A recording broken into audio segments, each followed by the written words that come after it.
A histogram. So this is used to display continuous data. So when we are displaying continuous data, that means that our columns need to touch. So we need to construct an X and a Y axis. Now we scale our Y-axis according to our frequency. So in this case here, our highest number is 12. So I'm going to go up in twos. So 2, 4, 6, 8, 10, 12. You can go further. So you can keep labeling until you get to the top of your graphing page. And then you just need to label that side is the frequency. That's your axis title. Our title here is time taken. And then on our x-axis, that is time, and we need to specify that it's in minutes.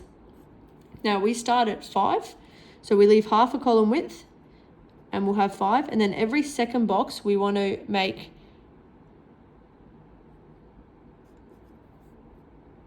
the next interval shown. So 5, 10, 15. So every second box, we put the number. Now, our first one, 5 to 10 minutes, has a frequency of 5. So I go from the 5, I go up to a frequency of 5, and then I come across and you'll come back down onto the 10. Our next interval, 10 to 15, has a frequency of 10. So I'm going to extend that line up to 10. I go across and then come back down at 15.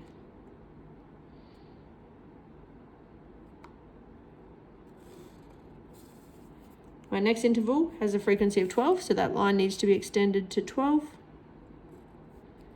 I go across to 20, and we complete that column. My next interval has a frequency of 8, so I come from the line that I've just drawn, I go across, and then complete the column. And then our last column has a frequency of 4.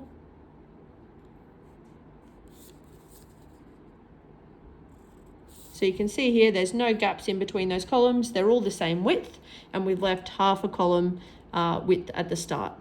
Your marks here, you get half a mark for your title, half for each axis title, half for each scaled axis.